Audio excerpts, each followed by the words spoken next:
this is our new gearbox. This is a 6-speed out of a AE111 Levin, which is the newer one.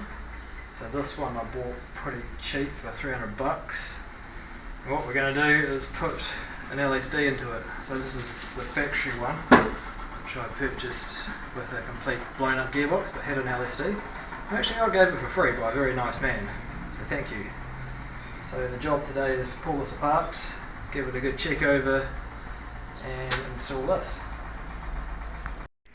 We need a few specialist tools to start disassembling these gears. So we need this gear puller here, which will pull off both this bearing and 6th gear. They're quite tight on there. So I need the long bar. So the final gear we need to pull off before we can crack this casing is this one here, which is very tricky to get off. They give you very little purchase to pull on it. So I made this tool in the last gearbox I pulled apart. It's got a machine groove in there which will slide over top, clamp on with those cap screws and then wind in that.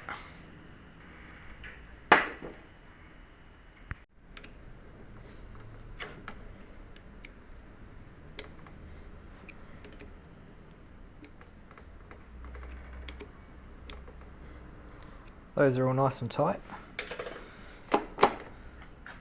Now we'll try wind that in,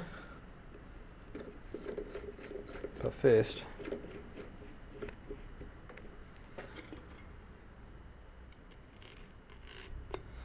some lube.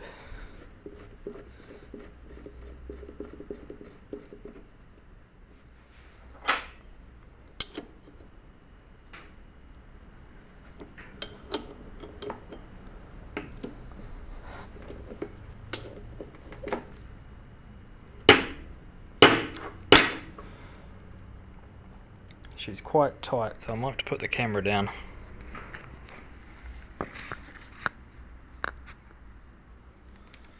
I should probably explain the reason I'm doing all of this. There's nothing wrong with the gearbox in the Corolla at the moment. It's in very good condition.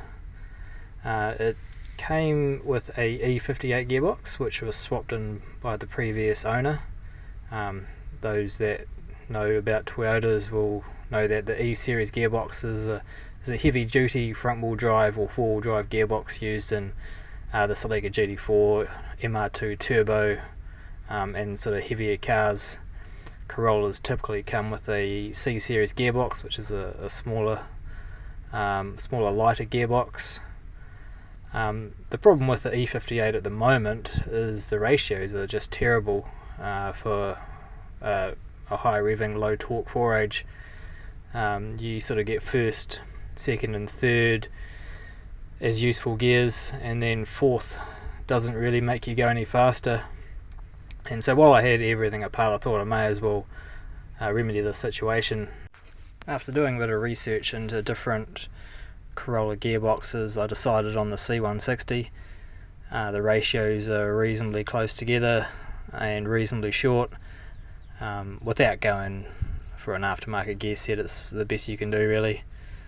The only sort of downside to the C160 is strength. They are known for not being particularly strong, but used on gravel, which is obviously low grip, and they'll tend to spin the wheels before breaking gearbox components, I'm hoping will be okay. I'll drive it with a certain degree of mechanical sympathy, try and look after it along with my choice of clutch, and hopefully it will be reliable and nice to drive. This is far from a comprehensive guide on how to rebuild this gearbox. Obviously I've skipped over a lot of important steps in making sure one of these goes back together perfectly. There are lots of other guides on the internet for how to rebuild these gearboxes, so if you're interested, go check those out.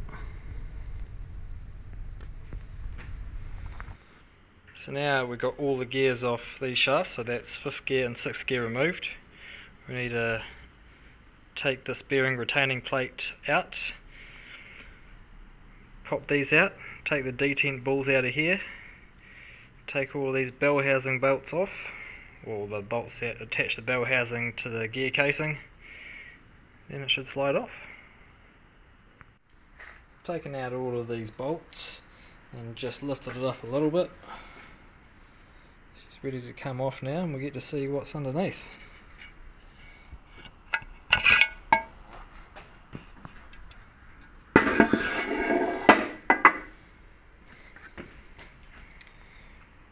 Here's our input shaft here,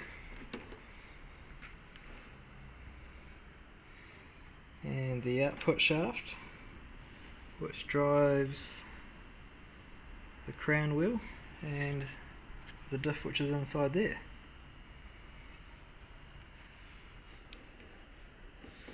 We want to have a good look over all these gears and make sure they're okay. The plan is to reuse these bearings, assuming they're in good condition. And the other thing is the synchros. I was told this box had a bit of a dodgy 4th gear synchro, so I'll probably steal the one out of my other box and put in that, but we'll check all of them anyway.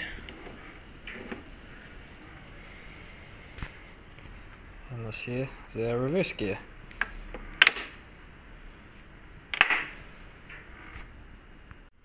Side by side, open diff versus LSD.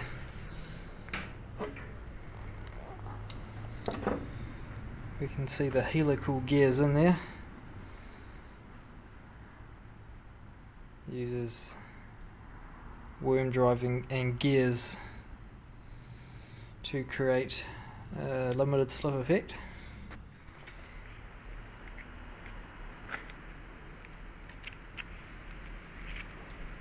If we get a feeler gauge and run it between the synchro and the gear, you can see on this one there's lots of free play, in contrast to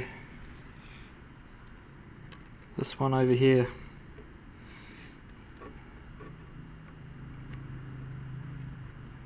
Won't go anywhere near in there, so this one is worn. If you look at 3rd gear, it's sort of hard to do with the phone in my hand. They're pretty similar, so we won't bother changing those. We'll just change 4th, and hopefully the rest of them will be okay. Here's our input shaft off the spare gearbox.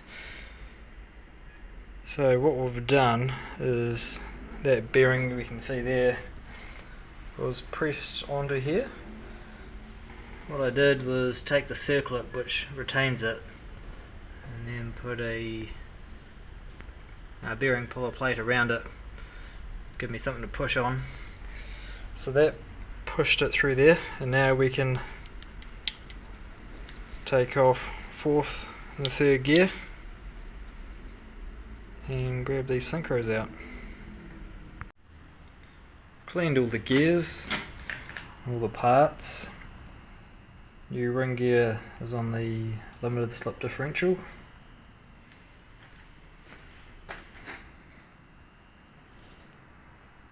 It's all ready for the main casing to go on.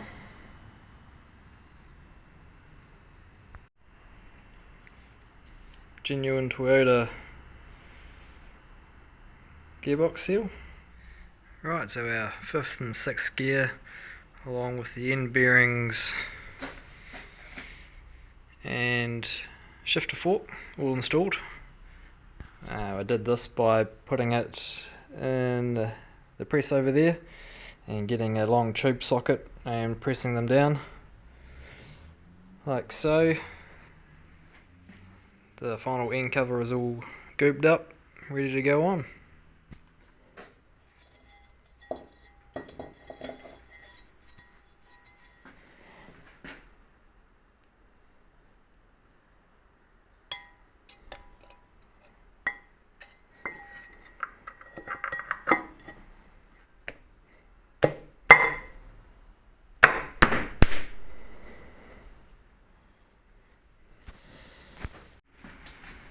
With the 6-speed conversion, I'm going to change to the matching 6-speed shifter and cables.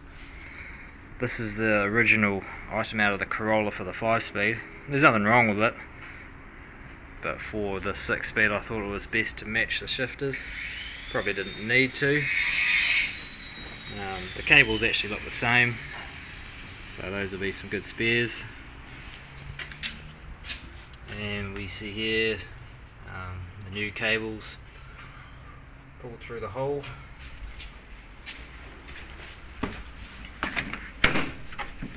And we come inside, it's the new shifter housing. They're a bit different, these newer ones, all plastic and fancy. I don't know what the shift throw is going to be like, so I may need to extend the lower portion of it. We'll just see how it goes. And so once I get that all clipped in, we'll find a place to mount it. I like to mount these up quite high, close to the steering wheel, so I really hate low shifters, and if I need to extend the top of that I will. But the cool thing about these remote shifters with the cables is you can mount these almost anywhere in free space. So I'll fab up some spacer brackets or something, I haven't decided yet. But obviously she's not a direct bolt-in.